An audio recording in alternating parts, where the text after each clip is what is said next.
लोगों ने हमारा बड़ा सम्मान किया, जो यहाँ तक हमारे साथ आए हैं। परंतु देखो, अब तो तमसा नदी का किनारा आ चुका है, इसलिए तुम अब अपने घरों को लौट जाओ और राज्य कार्य में भारत का हाथ बढ़ाओ। जाओ भाई, अयोध्या वापस जाओ। हे नाथ, हम आपके बिना कैसे रह सकते हैं? जैसे जल के बिना नींद, मणि के बिना सर्प नहीं रह सकता, इसी प्रकार से हम भी आपके बिना नहीं रह सकते। बस हे प्रभु, इतनी कृपा कीजिए, हमें अपने साथ चलने की आज्ञा कीजिए। परंतु कब तक? केवल 14 वर्ष तक। नहीं भाई, ऐसा नहीं हो सकता। हम तो केवल आपकी चरण सेवा में ही अपना जीवन बिताएंगे। अच्छा, अगर तुम्हारी यही हट है तो ठीक है। अभी सबका संध्या वंदन का समय है, पहले यही विश्राम करेंगे और सुबह होने पर कुछ सोचेंगे। हे सुमंत जी, रस्ते थोड़े खोल दीजिए और यहीं आराम कीजिए। नहीं पाता।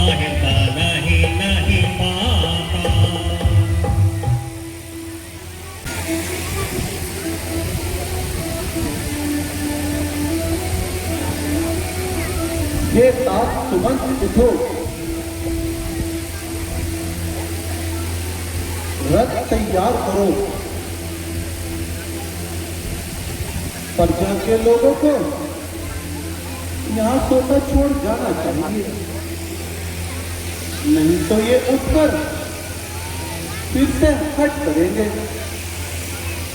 और हमारे साथ चलेंगे और वनों में जाकर महान दुख उठाएंगे।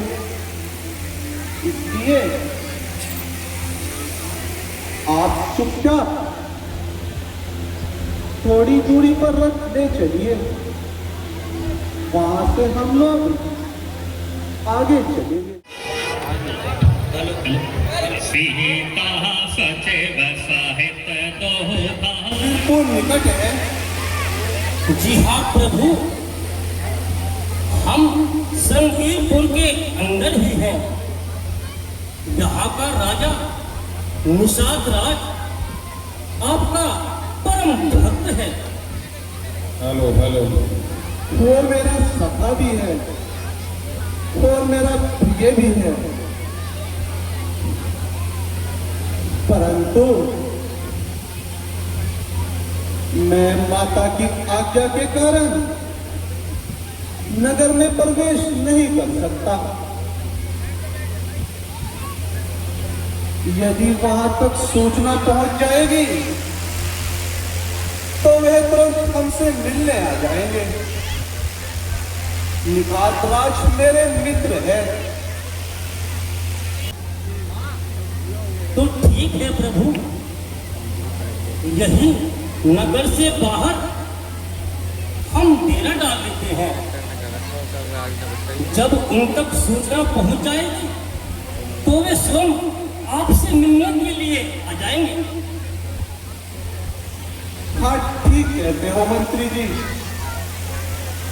हम नगर में नहीं जाएंगे, वो ही यहाँ आ जाएंगे। चलिए मंत्री जी,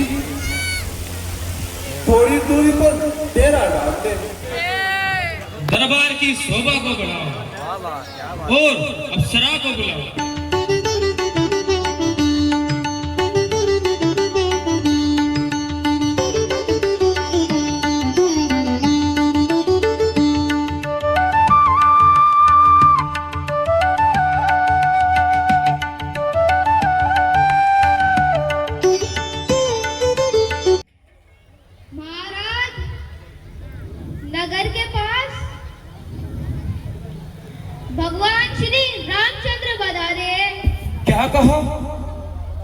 भगवान श्री रामचंद्र पधारे हैं और यहाँ संग वीरपुर में मेरे मेरे राज्य के तो भाग्य उदय हो गए, मेरे अहो भाग्य, जो भगवान राम ने हमारे नगर में प्रवेश किया।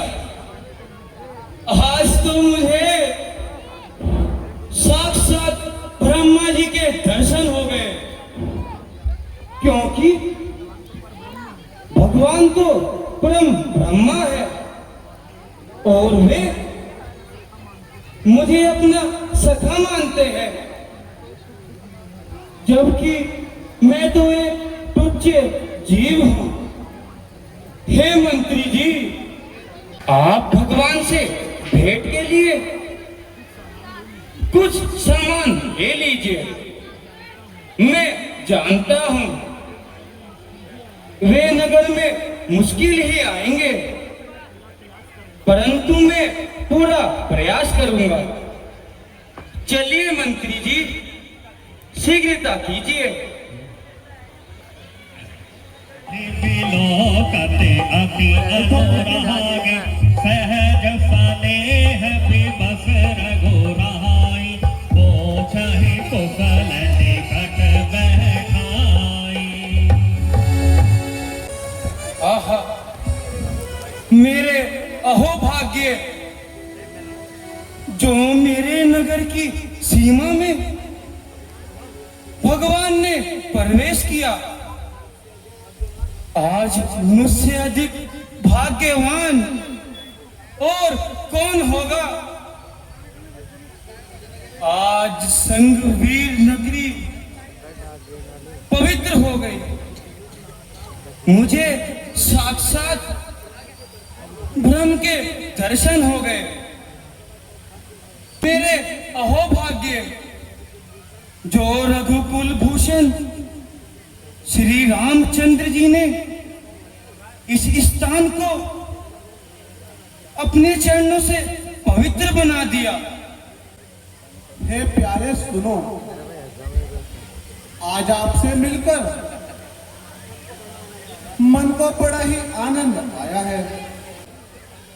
अब आप कृपा करके नगर में पधारिए और इस दास की प्रतिष्ठा को बढ़ाइए। हे सखा,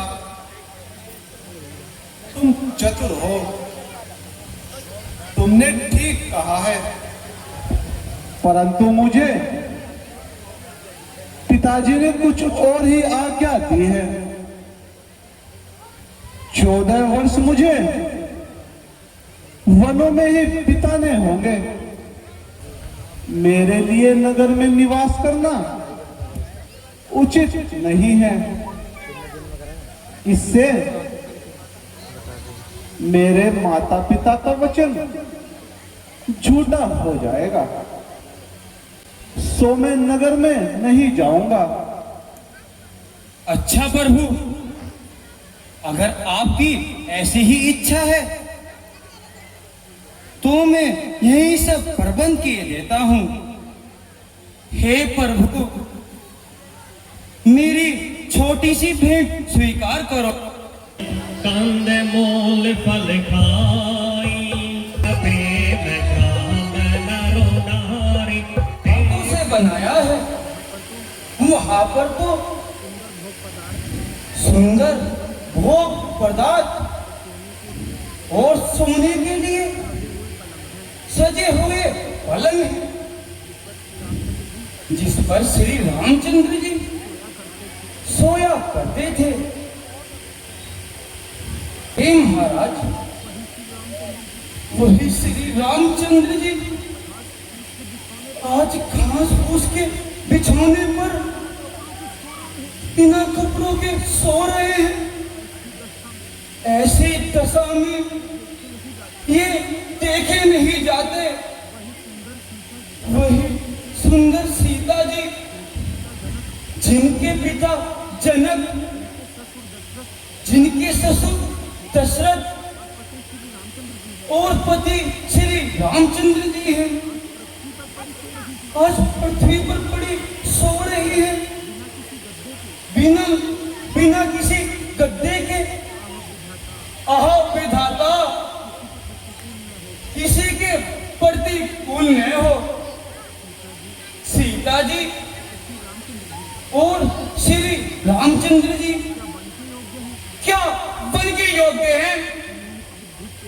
नीच बुद्धि के कहने वही कुटिलता की जिसने आपको सुख के समय में दुख दे दिया। हे भाई, कौन किसको दुख और सुख दे सकता है? सब अपने कर्म का फल भोगते हैं। फिर मिलना बिछुड़ना, भला बुरा भोगना, भलाई बुराई और मित्र शत्रु तथा उदासीन होना, ये सब भ्रम और अज्ञान के फंदे हैं।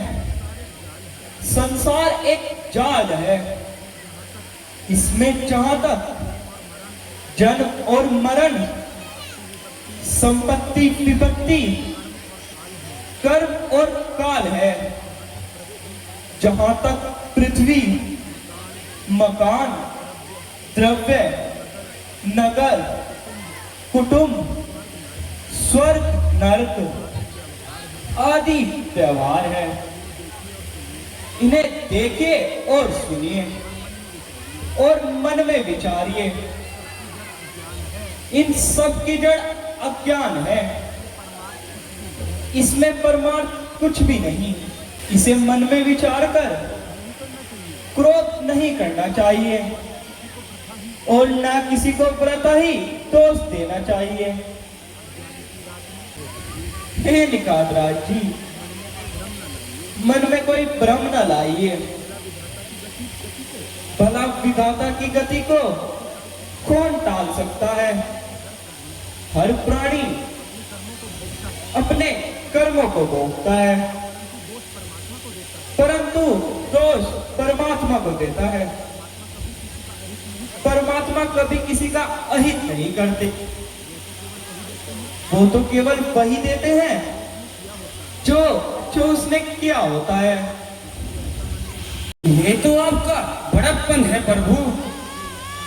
हे लक्ष्मण जी, कुछ भी कहिए, मैं अपने सखा श्री रामचंद्र जी को इस प्रकार नहीं देख सकता।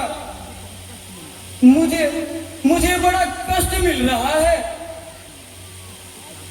इस कष्ट को त्याग दो भाई, यह तो होनी है जो होकर रहेगी। हो सकता है इसमें भी कुछ अच्छा हो।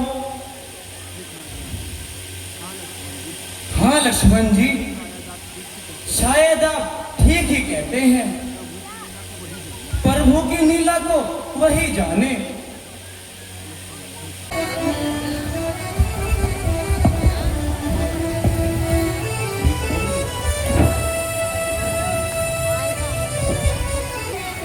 हे भाई लक्ष्मण, तुम बड़का दूध ले आओ, हम जटाएं बढ़ाएंगे। जो आज्ञा प्रभु। भैया मैं अभी आता हूं। दूध, बड़का दूध, क्या क्या जटाएं बढ़ाई जाएंगी? क्या देख रहा हूं?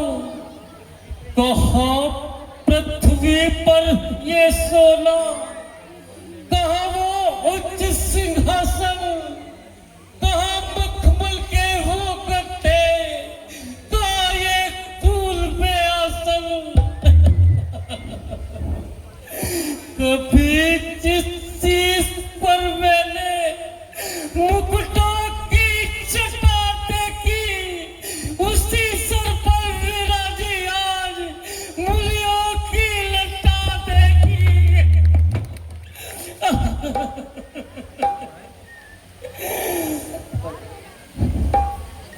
बस बस बस प्रभु बस बस हो चुकी। महारानी के कई की आज्ञा अब पूरी हो चुकी। ये वनों का श्रृंगार अब इलाकों से नहीं देखा जाता। चलिए चलिए प्रभु, रथ तैयार है, अयोध्या वापस चलिए प्रभु। ये क्या कहते हो मंत्री जी? ऐसा कैसे हो सकता है? उन्होंने हमें 14 वर्षों के लिए वनवास दिया है। सुनिए प्रभु, बार बार विनती करूं, दया सिंधु जगदीश जो आज्ञा महाराज की कहूँ नवा कर शीश। जब वन कमल किया तुमने, महाराज के आंसू बहने लगे। व्याकुल होकर सर पीट लिया और रो रो कर यूं कहने लगे कि तुम जाकर इनके साथ सुमंत वन इनको खूब खुआ लाला, गंगा स्नान करा करके फिर वापस इन्हें लेवा लाना। अब हाथ जोड़कर विनती है, इतनी करुणा है नाथ करो। बस साथ चलो वापस मेरे, मत नगरी नाथ अनाथ करो। रघुकुल दीपक बुझ जाएगा, जीना दुश्वार पिता का हो। माता अंधी हो रो रो कर, जनता बर्बाद सदा तो हो। हे भाई, हे मंत्री जी, तुम्हें तो धैर्य का मार्ग ही शोभा देता है। तुमसे धर्म की कोई बात नहीं छुपी है। देखो शिवी और दधीची और हरिश्चंद्र राजाओं ने धर्म के लिए करोड़ों दुख सहे हैं। इसलिए हमारा वनों में आना तो उन सब दुखों के आगे कोई अर्थ ही नहीं रखता। इसलिए हे भाई, तुम दुखी मत हो। हे प्यारे, तुमसे अधिक क्या कहूं, क्योंकि फिर उत्तर देने से पाप होगा। इसलिए हे प्यारे, मैं हाथ जोड़कर तुमसे विनती करता हूं कि तुम सबको वही कहना जिससे कि राज्य में जाकर महाराज को कोई दुख ना होवे। जब महाराज मुझसे पूछेंगे प्रभु, वे दुखी होंगे, मैं उन्हें किस प्रकार समझाऊंगा। फिर रहा है उनकी आंखों में नजारा मौत का, लुट गए सारे सहारे, है सहारा भोग। सुवंत जी, आप जानते हो शूरवीर कभी भी संकट से नहीं घबराते। आपत्ति आने पर भी कभी पग पीछे नहीं हटाते।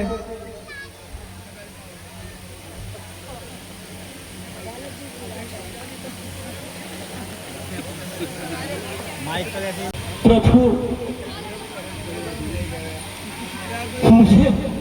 मुझे दुखी न होने की शिक्षा दे रहे। अच्छा, अच्छा मैं सही। यदि आप अपनी प्रतिज्ञा से विवश हैं तो मैं सही, परंतु लक्ष्मण और जानकी को तो वनवास नहीं मिला। उन्हें ही मेरे साथ अयोध्या भेज दीजिए। महाराज की शांति का कुछ तो उपाय करो प्रभु। मेरी बात मानो प्रभु। बिटवा तुमने अच्छी तरह नहीं देखा। मुझे तो ऐसा लग रहा है जैसे मेरे भाग्य उदय होने वाले हैं। बिटवा तुम बड़े हो, तुम देख कर आओ कौन आवत है। जाओ बिटवा, तनिक दूर देख के आना। हमें ऐसा लगता है जैसे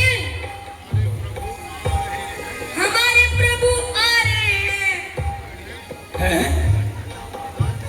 कहा तो हमारे प्रभु आ रहे हैं। मैं तो पहले ही कह रहा था बिटवा। आज तो हम पर भी कृपा करेंगे बिटवा। तुम दोनों जाओ और जाकर उन्हें बुलाकर ले आओ बिटवा। शीघ्र अपनी नाव ले आओ और हमें पार उतार दो। हमें बहुत देरी हो रही है। अपनी नाव से हमें नदी पार करा दो। हे प्रभु, यदि कुछ विदाई न हो तो मैं एक बात कहूं। आप पूरा तो नहीं मानोगे? नहीं, संकोच मत करो। कहो क्या कहना चाहते हो। एक तो साईं, पहले आप अपने चरणों को खुलवा लीजिए, तभी मैं आपको नाव पर चढ़ा सकता हूं प्रभु। क्यों भाई, ऐसी क्या बात है कि मेरे पैरों को धोए बिना तुम मुझे नाव पर नहीं चढ़ाना चाहते? देखो साईं, मैं आपके कर्म को अच्छी प्रकार से जानता हूं। आपके पैरों की धूल नहीं, बल्कि मनुष्य बनाने की मशीन है।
और यही हमारी आज्ञा है।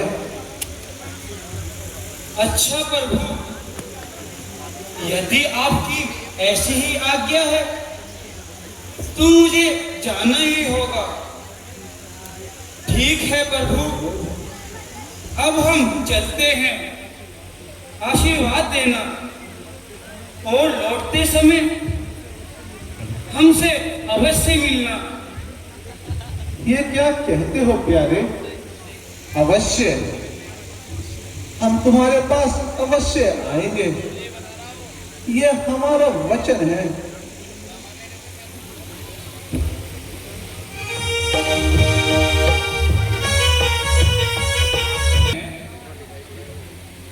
अभी तक मंत्री जी को होश नहीं आया। राम के वियोग ने इन्हें कितना व्याकुल बनाया है। अयोध्या पे कितना महान संकट आया है। मंत्री जी उठिए, आपके बिना महाराज और माताओं को कौन धीरज बंधाएगा।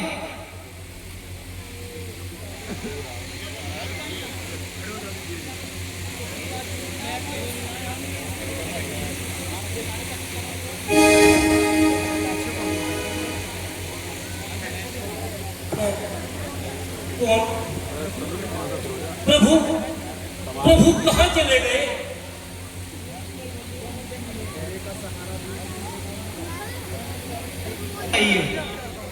बुद्धि से काम लीजिए।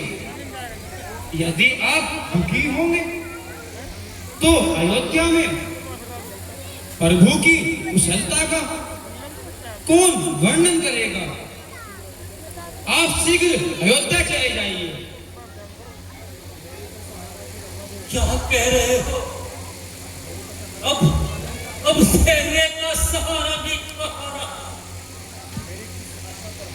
धैर्य किस आशा पर हो? अच्छा, अब तुम इतनी कृपा करो कि राम जी को समझाकर मेरे साथ भेजो। प्रभु श्री रामचंद्र जी तो आपको मूर्छित छोड़कर बहुत दूर निकल गए। वे तो जा चुके हैं। चले गए? क्या कहा भाई? राम जी चले गए? मैं अयोध्या लौटकर कैसे जाऊंगा? नहीं नहीं नहीं, यही किसी वृक्ष पर सिर पटक पटक कर पक जाऊंगा। महाराज, अयोध्या में आपकी प्रतीक्षा हो रही है, इसलिए इतनी देरी ना करें। लौट जाओ? किस मुख से लौट जाओ? मैं अपने हाथ से गला खुद छोड़ आया हूं।